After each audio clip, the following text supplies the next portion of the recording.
Okay, thank you very much. Brian, would you like to ask a question? Go ahead. Welcome, President Trump. I just want to touch upon real quickly the Harvard poll that came out that had, thank you very much, the Harvard poll that came out had you up 9+ points, and all of your agenda that you ran on, you're accomplishing that. You got the support of the American people, including stopping the war in Ukraine. If you can comment on the latest Harvard poll, I appreciate that. Well, I was honored by it. It was a big poll, and it's usually a poll that leans on the other side of things, the other side of the world, so to speak. But the Harvard poll is a respected poll, and it has us not only leading, but leading by a lot, and leading on every single issue that we've talked about. And as I said, we've become the party of common sense, and I think that's a very important element now, common sense, because what's happening in the world and even in this country, some of the things that took place, many of them are now canceled, and the rest are being canceled as we speak. But we've moved very rapidly and I think very effectively. So I was honored by that poll. Thank you very much. Appreciate it. Go ahead, please. Go ahead. Mr. President, you said before that you would like to see Russia. Yes. Go ahead.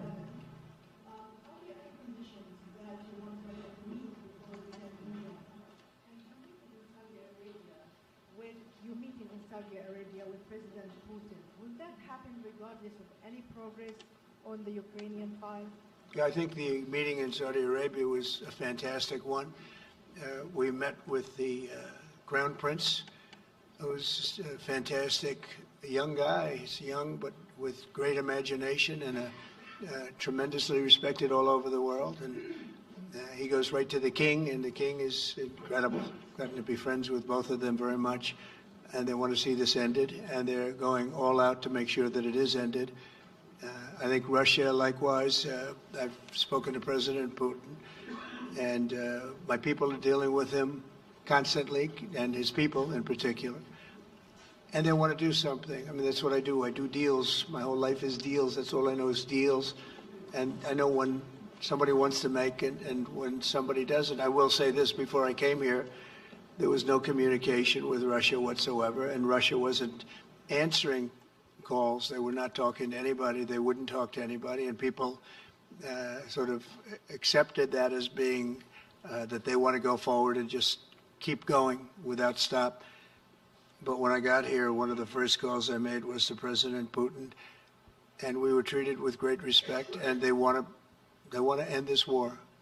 So that's a big thing, because I didn't know if I could say that, but it's a big thing. They want to do it, and the group in the front row that I introduced, they're all very active in it, and we're working on deals right now, transactions right now, and in particular, the big one is to get the war stopped, whether it's ceasefire or direct to an agreement.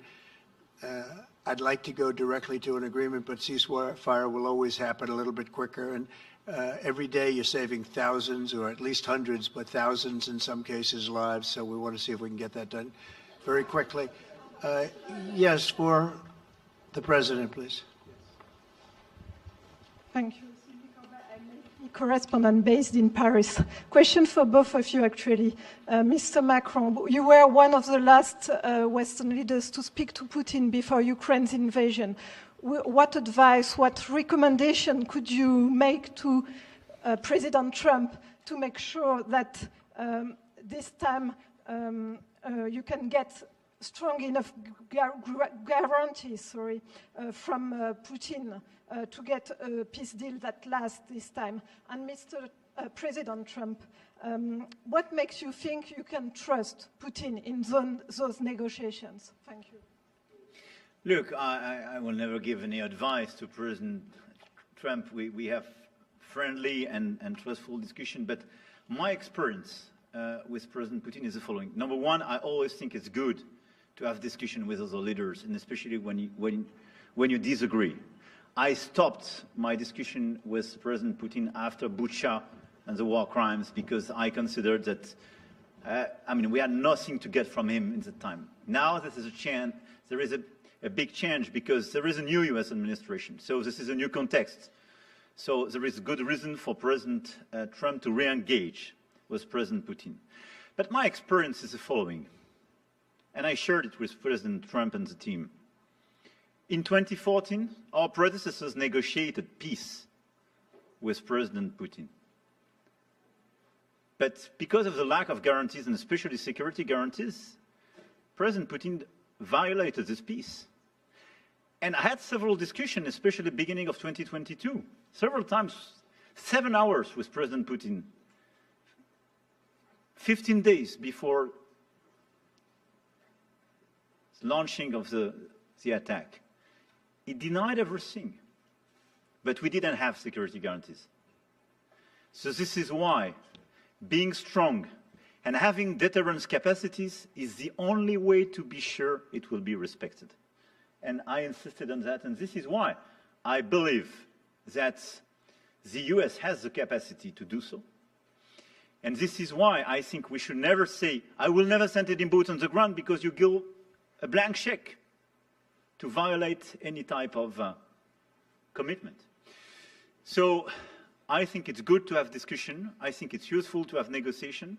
I think it's super important to go to the peace. But my strong point was to say, let's try to get something first which can be assessed, checked and verified. And let's be sure that we build sufficient guarantees on the short run. And this is where we are ready to be engaged. As for France, a lot of my European colleagues are ready to be engaged. But we do need this American backup, because this is part of the credibility of the security guarantees, and this is our collective deterrence capacity. And I have the feeling that the President has this capacity. I think it's very much to the benefit of Russia to make a deal, and I feel that we'll do that. It is what it is. Again, it's a war that should have never been started. It's a war that would not have been started if I were president, but it did start, and it's at a terrible level where cities are burned down and shot down to the ground. It looks like demolition sites, a whole big pile of demolition sites, and we got to get it stopped. Too many people, too much agony. The whole culture is destroyed when you rip down some of those ancient, really ancient or near ancient buildings. It's so sad to see, but I think it's very much to the benefit of this tremendous distrust on both sides. That's why it's good that I'm coming in now, but I think it's to the very much benefit of Russia to make a deal and to go on with leading Russia in a very positive way. That's what you have to do. But I really believe that he wants to make a deal. Maybe wrong, but I believe he wants to make a deal. Yeah, go ahead, please.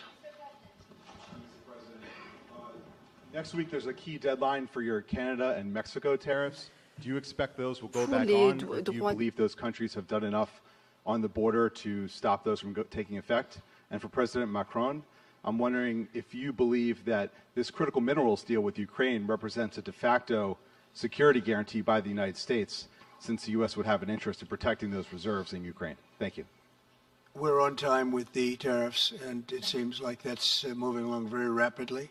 We've been mistreated very badly by many countries, not just Canada and Mexico. We've been taken advantage of. We were led by, in some cases, fools, because anybody that would sign documents like they signed, where they were able to take advantage of the American people, like has happened over the last long period of time, except for a little 4-year period that took place 4 years ago. But anybody that would agree to allow this to happen to our country should be ashamed of themselves. No, the tariffs are going forward on time, on schedule.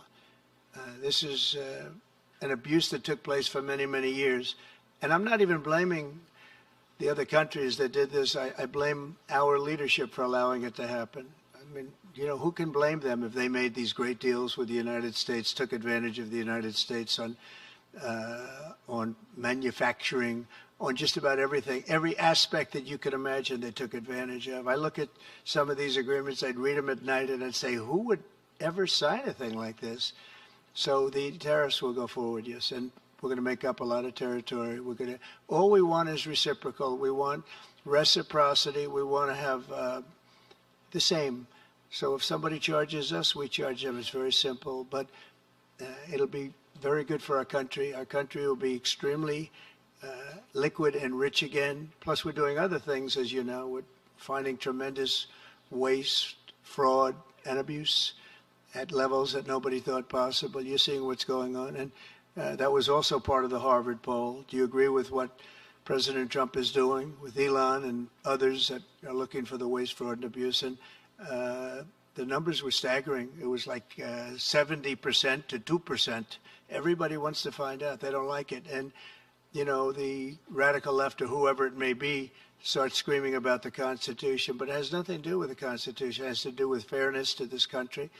It has to do with being ripped off. And when you read the things that all of these billions, and I mean many billions, hundreds of billions of dollars have been spent on, that's all you have to do is stand up here and read them. I could stand up all day and read the kind of things where we're spending all of this money.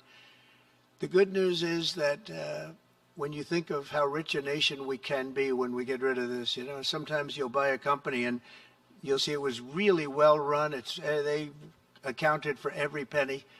Well, not much you can do there. You got yourself a bad deal. This one is the exact opposite. Tremendous fraud, tremendous waste. And when you think of what it is, you know, Elon uses an expression, caring. If we had people that cared, just cared a little bit when they did contracts, when they negotiated with outside vendors on behalf of the United States. That's what I'm doing now. I'm negotiating for the people of the United States. So we're doing a great job of it. I will say we found it'll be hundreds of billions of dollars of waste and fraud and abuse. Thank you. Please. Look, I think this discussion is a very important one. First, because it's important for the US, and it will be a good occasion for a first very important meeting between President Trump and President Zelensky. Second, I think there is a lot of economic upside on both sides. And third, de facto, there is a recognition of Ukrainian sovereignty, a recognition of the Ukrainian interests, and this is de facto a very important alignment of interests. Now, the security guarantees will be negotiated in due time in a full-fledged package of a peace security. But this peace, as it is now written and negotiated, and as this meeting is scheduled, is an important step forward, full-fledged peace agreement.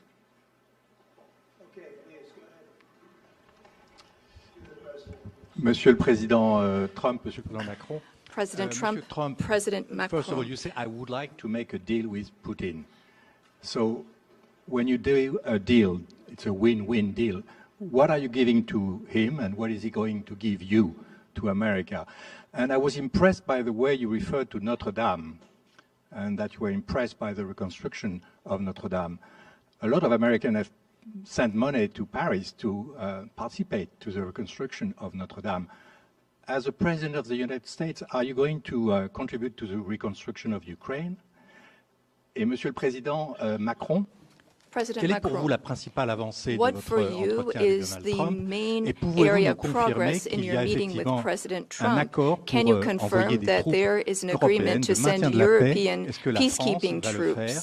Will France participate in that? How many troops? What would they be doing?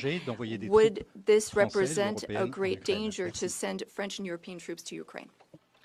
Well, I guess it's a little strange question because you ask whether or not we're going to, on behalf of the United States, contribute to Ukraine. I mean, we're in there for about $350 billion. I think that's a pretty big contribution. I do appreciate the first part of your question, however, because I think they've done an incredible job with the Cathedral of Notre Dame. I think the president has done. I know he headed it up, and I know how hard he worked, and it took a period of time, but really not a long period of time considering what that was, so delicate, so beautiful. And I was there, and I saw the work, and I'm very good at construction. I know good construction. I know bad construction. They did a beautiful job, and this man has to be given a lot of credit for that. It's an incredible cathedral. Most people thought it couldn't be saved, and if it was, it would have to be built in a different form, and we didn't want to see a different form. We wanted to see the same form that you built. So I just want to congratulate you. That was an amazing job. I don't think you've gotten enough credit for it. Someday you will. Someday you will. Thank you, Donald. Merci beaucoup.